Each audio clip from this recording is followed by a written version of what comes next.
So I've started fabricating the fuel tanks, and basically I bought a 12-foot long sheet of 50 thousandths thick, and you got to blank out a lot of big pieces, and my preferred method is to use the router, but it does not work well on 50-52. Gums up, makes a mess. But what does work well is circular saw, table saw, anything like that with a big blade, carbide blade, and not too many teeth. You want the typical kind of roughing blade, and then don't set the depth very deep, 1/4 inch max probably, and it'll cut really nicely.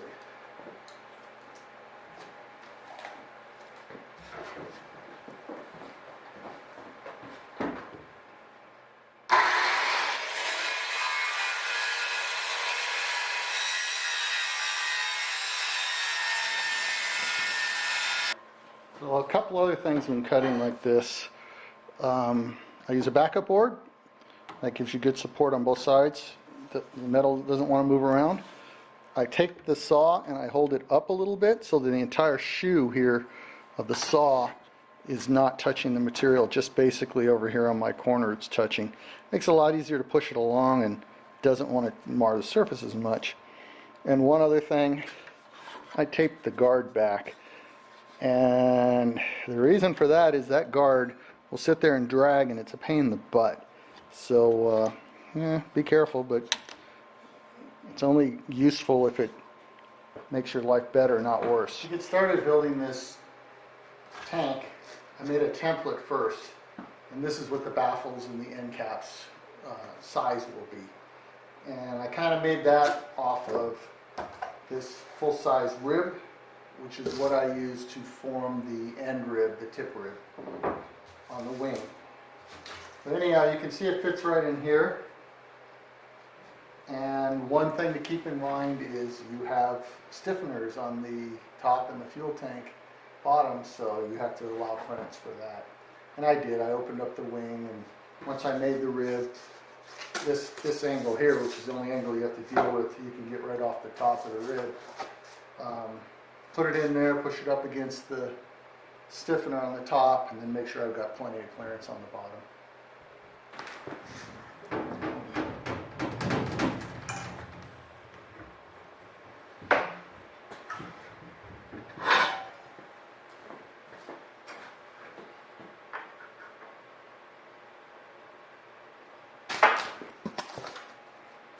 So I'll just take the template, put it in here, and I'm going to mark this length.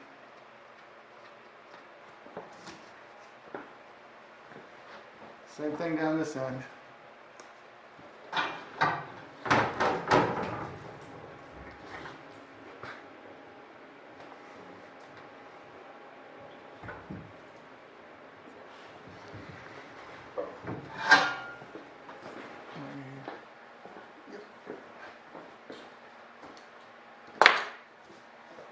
So after bending that, it fits well. So I have 2 more bends on the top here to put a lip on the top, both sides. So this tank doesn't look quite like the one that's in the supplement that comes with your Bearhawk plans. I bent the 2 sides like this to get a little better utilization out of the sheet I had.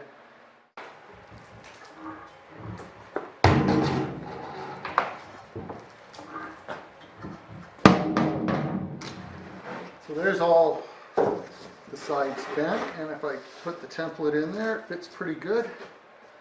So now I'll make these ends and baffles. So all I do to lay out the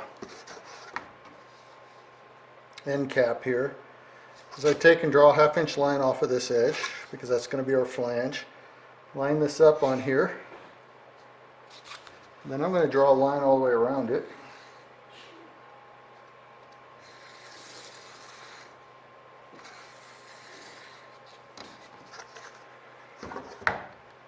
That's the actual size. I'll just come over here to the end, lay a rule on the line that we just drew from the template. This is just to give us our 1/2 inch material for the flange.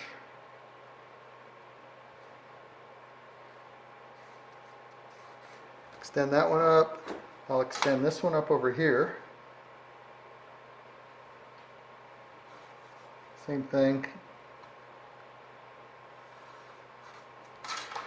And then I'll take this guy, put it on this corner, just make a tick mark because we got to do a curve.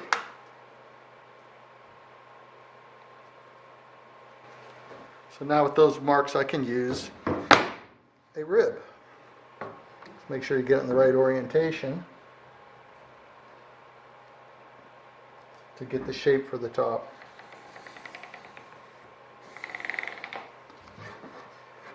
And a pen that draws really helps.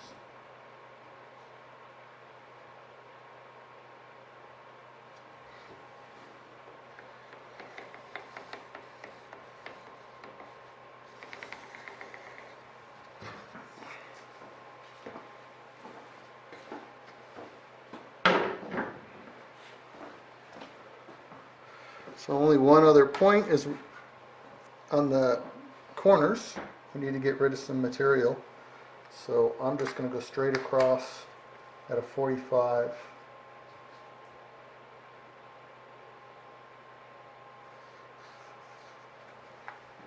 And we'll get rid of this. Same thing at the bottom.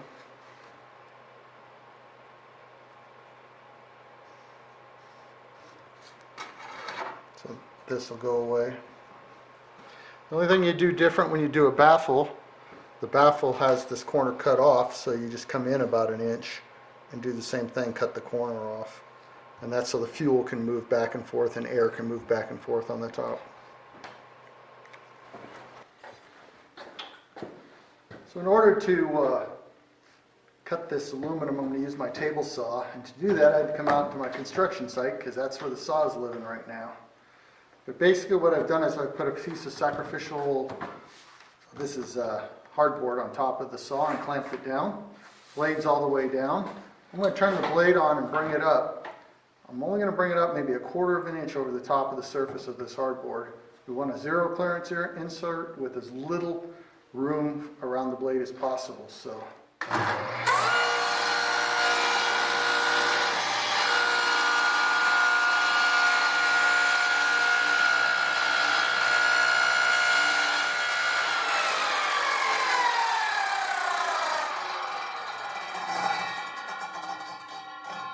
So now with that done, and I can see what my distance is pretty good there, I'm just going to run these down the table saw and cut them with it. It'll do a great job. You just don't want to bring the blade up too high. You don't want any clearance around the blade.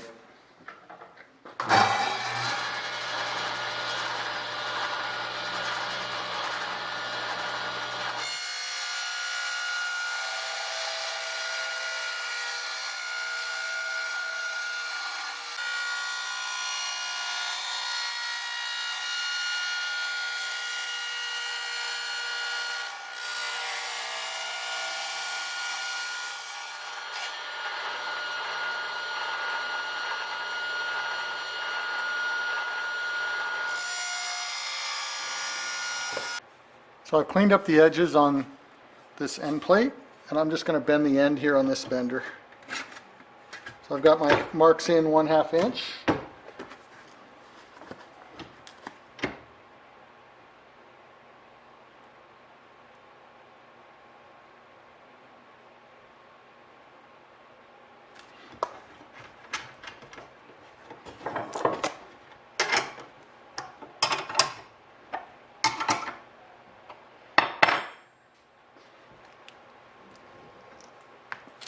And this stuff has virtually no spring back, so you don't bend it past much, if any at all.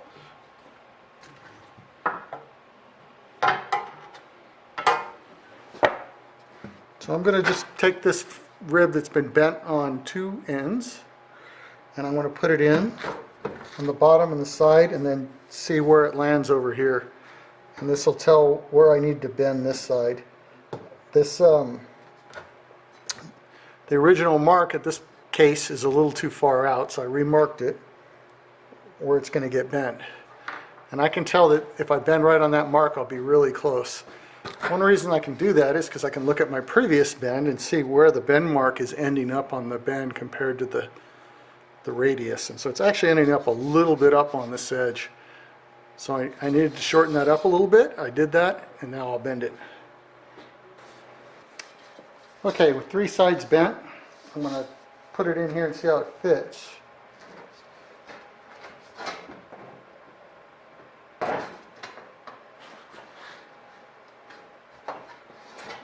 That's pretty good.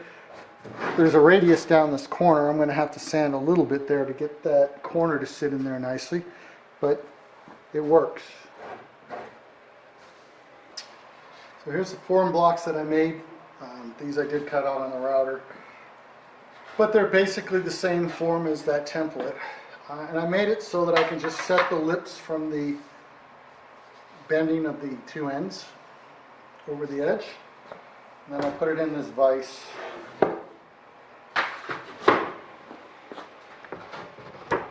So I got a backup board here, which is identical except for it doesn't have the grooves for the fluting. And I just give it a clamp.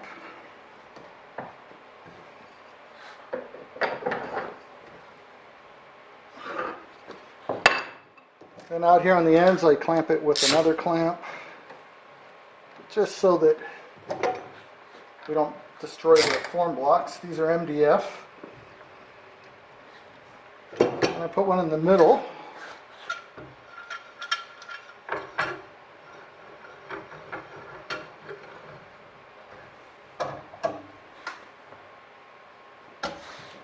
And I just start working it over.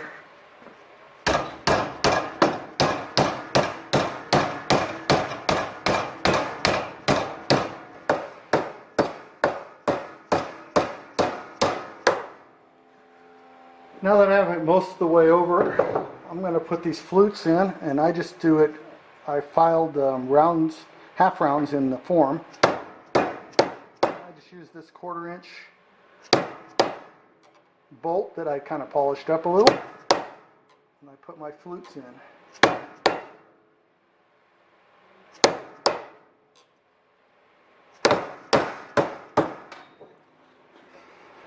So now that it's fluted, these have got a little bit of a concave profile to them. So I just use this piece of oak to flatten them out.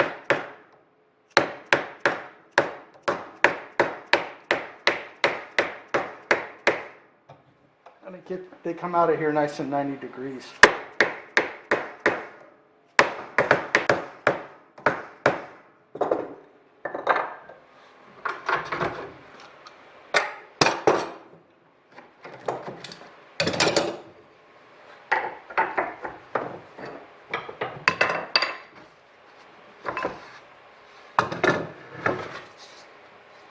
So now I've got the curve for the top.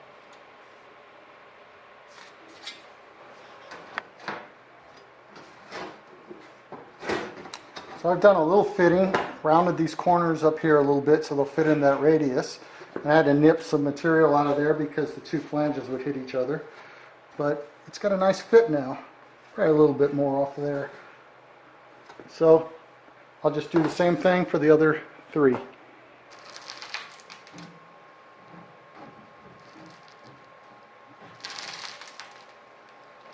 So I'm getting ready to rivet in these end panels, and the one thing I want to do is avoid putting rivets where the outlet port's going to be. So here's one of the ports.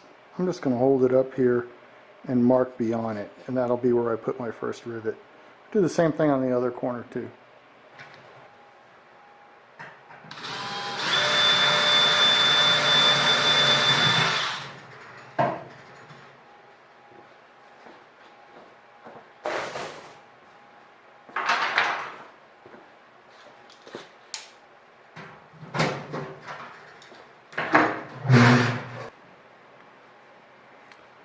So with the ends clecoed into the tank, I'm going to go start working on the baffles. So I'm going to take the baffle and I'm going to drill all of the holes in the bottom and drill the holes in the 2 flat sides.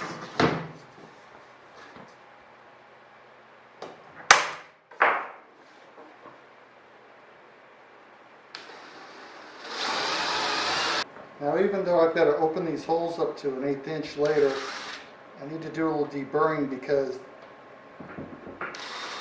this stuff is pretty soft, the 5052, and it likes to leave a big burr, and I've got to slide it in there and it would just mar the hell out of the surface. So it needs a little burrs removed. So I've divided the tank into thirds. I put a mark at the bottom on both ends at 13 1/4 because the tank is 39 3/4. And I'm going to set one of these baffles in. And I'm just going to line it up on those marks on each end.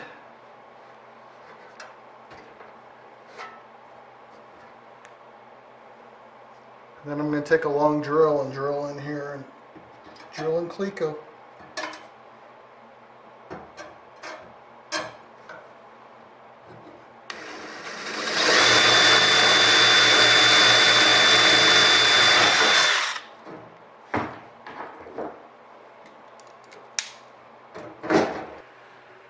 Alright, so now I'm drilling the vertical part of the baffle. I'm just going to use a square, make sure this baffle's sitting vertical, put a clamp on it. Once it is, it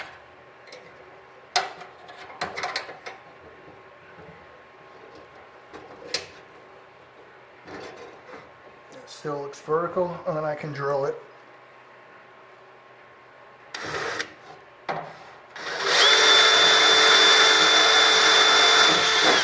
So the baffles are all Clecoed in. So next thing I'm going to do is work on the top. And I blanked out the top earlier. The width is again 39 3/4, same as everything else. The length, well, yeah, this way, is a little long. I left it a little long. So I'll get it pinned down, roll over the top, then I'll mark it, take it off and cut it.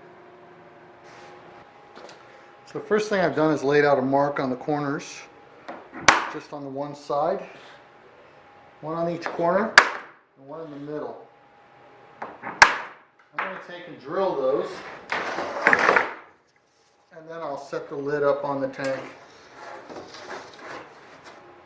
and drill it to the first edge of the tank. So I'm starting on the bottom side of the tank for no particular reason really. I'm just going to center it up right to left and drill this corner.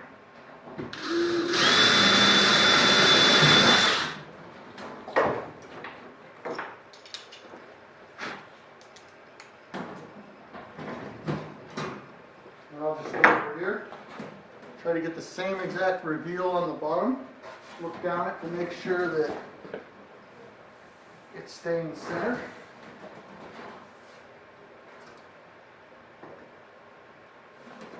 And go ahead and drill this corner.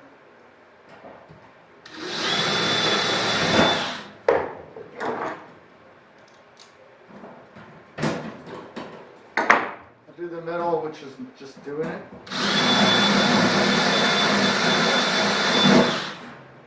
Now I can use my rivet fan to go ahead and put all the in-between holes.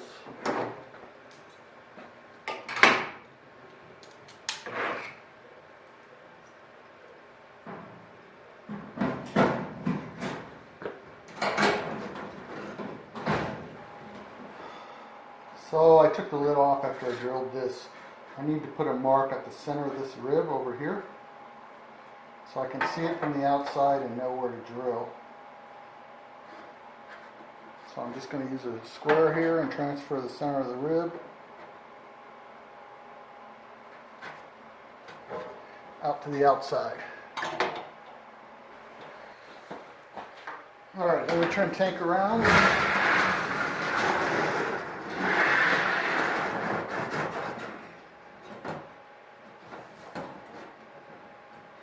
So now all I'm going to do is center it right to left on this side.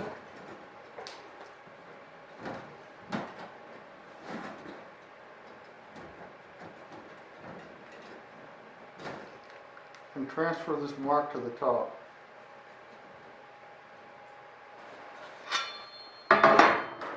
So now I've got a center mark for that rib. I'm going to get rid of this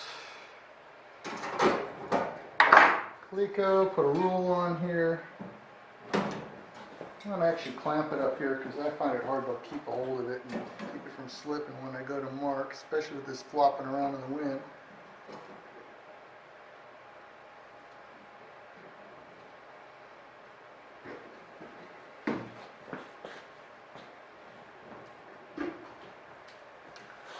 Now I can just draw a line.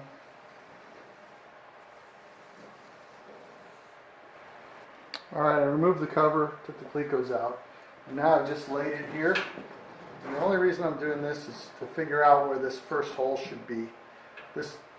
These flutes are 1.5 inches apart, so once I get the first hole in the right spot, I can just use a rivet fan to continue them, and I won't hit the flutes when I'm drilling holes.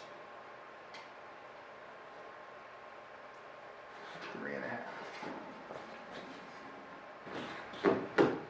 Okay, with that side Clecoed, all the holes drilled on the ends and the ribs, not on this end. I'm just going to take and tape this down. This is just so it'll hold it right and left while I work the rivets over from the other side. Clecos over from the other side.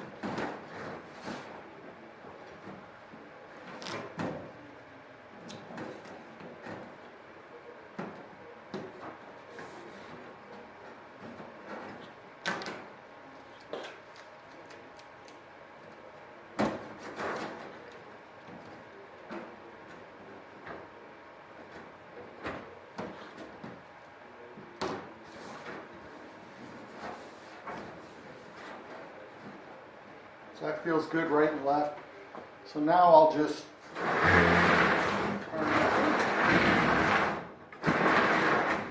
and I'll start riveting it or Clecoing it and drilling it from here.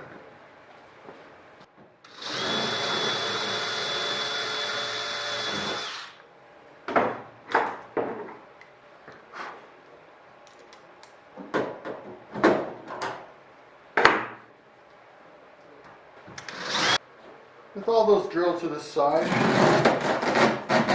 I can remove this tape.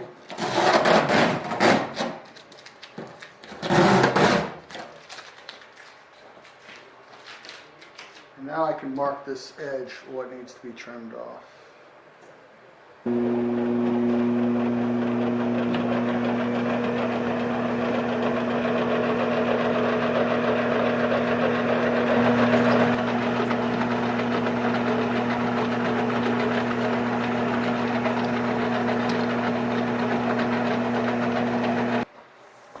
So after spending some time at the lathe, I now have a couple neck rings for filling, these larger ports for the fuel outlet,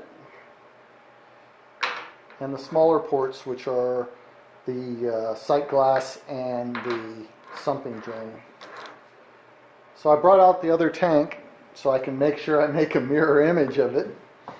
Don't want two rights. And then I put my locations for the ports. Just drew them on here so I'll have a reference as to where they go, and then I can get rid of that tank and I'll start drilling and putting these in. Nothing very special about putting these ports in. Big thing was to remember to keep the rivets away from the area. So all I'm going to do is hold it up here, justified with the bottom, put my punch in the center and give it a center punch. Now I'm going to look, and I want to make sure that that hole is actually a little lower than I think it should be. Because what I want to happen is when I get to using the step drill, I want it to hit the bottom and then have to remove material above it. And that way this port will end up as low as possible. So I'm pretty happy with this one. It looks good. So I'm going to go ahead and drill it.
at least one more.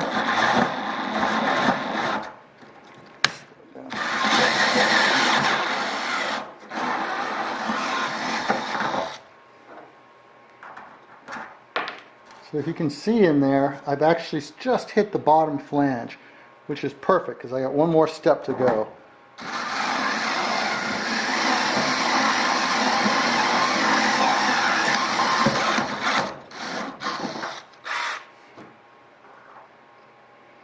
Well, got two more steps to go.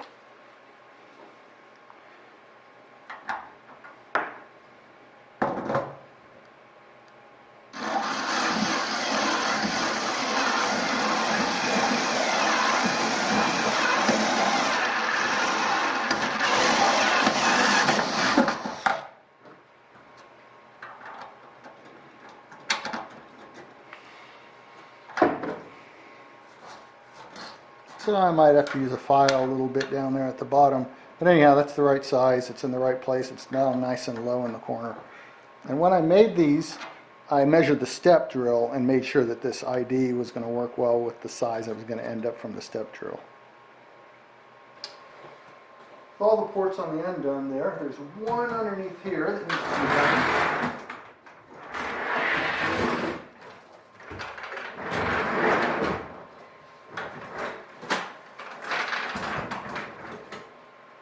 Right here.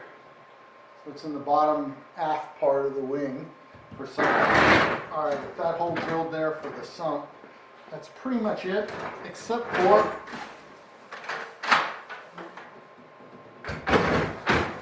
I need to drill a hole here for the fill. But what I'm going to do is drill out all these holes to 1/8 inch. And then I'm going to take this apart and deburr everything. And when I take it apart, I'll drill this hole on there with a hole cutter in the middle, and then that'll be it for all the ports.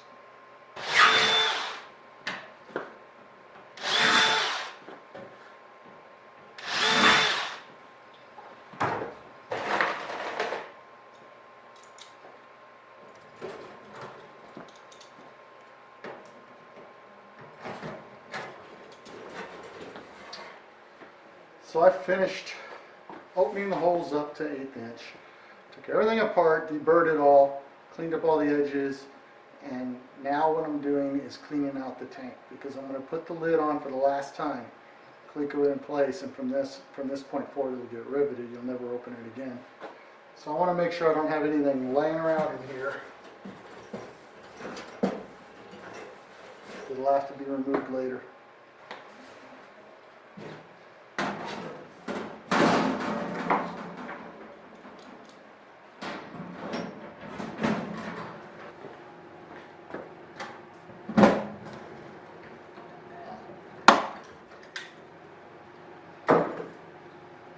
I just started pop riveting the tank. So all my rivets are 1/8 inch pop rivets. In the plans that kind of come with the tank, it talks about using 5/32 rivets, using solid rivets. I can't get there. The tank full of gas is only about 160 pounds. The tank itself maybe 10 pounds, so maybe worst case 180 pound tank. It's going to have continuously welded seams. Once you continuously weld this seam, those rivets are inconsequential. So the advantages of going with all 1/8 inch pull rivets: ease of installation. It's the same base material as the rivet, so from a welding standpoint, it should have no effect on the final product. So it's experimental airplane, doing a little experimentally.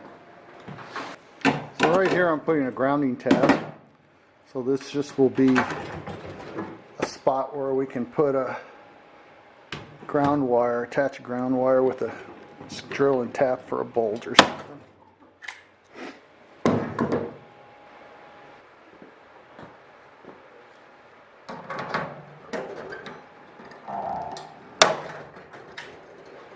So I'm getting ready to start welding on the tank. So this is the best this tank will ever look. After I get done welding on it, I'm sure it's going to have a whole lot more interest. But it's buried inside the wing, and its goal is to hold fuel, so I know it's going to distort badly.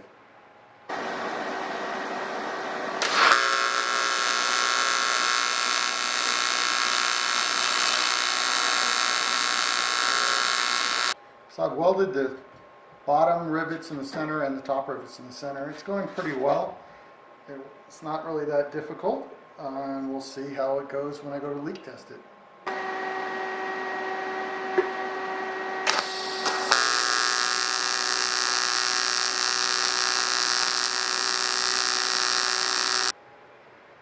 I finished welding all the seams on this tank and the ports, so all that's left is the rivets. Welding's going good. There's some distortion on top. Now the way I bent it moved all the seams to the top pretty much, except for the ends. So there's more heat up there, and I'm not that great a welder, so kind of expect it. Information stake. I looked around quite a bit before I bought a welder to build this plane with. I bought this TIG because it was fairly low cost, but it had enough functions to do the aluminum and the 4130, and it's worked just fine. So it's a Power TIG 185 DV, which is dual voltage. You can plug it into 110 or 220. I don't even know if they make this one anymore, but basically for a starting point, if you're interested, because it would have helped me when I was starting out, I'm running 120 hertz on the aluminum, 40% on the AC balance, foot pedal, and 10 seconds of post-flow argon. And that's probably a good starting point. I use 70 amps on the seams, and I use 90 amps on the ports and bungs that had to be welded in. And that seemed to work pretty good, at least to get you started on where to go. With all the welding completed on the tank, what I'm doing now is chasing these threads. Just see if I distorted these ports any. I'm going to make sure they're round and clean, and then I will plug it up and pressure test it. So I'm putting the plugs in the tank so I can pressure test it. This one's a 2-inch plumbing plug, pretty inexpensive at your big box store. I did have to modify it a little bit because the idea of this is actually 1 3/4, but it wasn't any big deal. So this is my test rig for pressure testing the tank. I took a blowgun nozzle, and the tip usually is an 1/8 inch pipe, so you can put an 1/8 inch pipe, male pipe nipple in there, and then screw that on, and then you got an easy way to just add air. And I just short circuited these two with some Tygon tubing so that because I didn't have any plugs. And I did my balloon thing. So far I haven't found any leaks, but I'm going to go over every single rivet, put a little soap on it, watch it, and then leave the balloon on for a while. Although latex balloons do leak, so that's good for maybe a couple hours of checking, but overnight I would expect it to actually be down.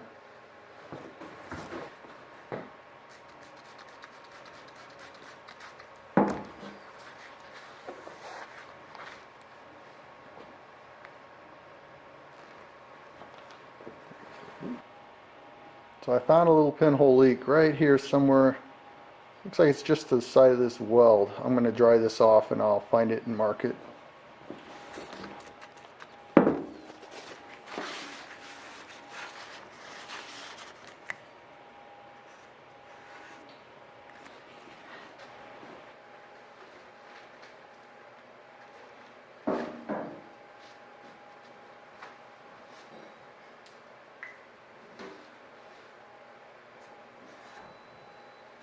Both tanks are complete. I made the gas caps for them both.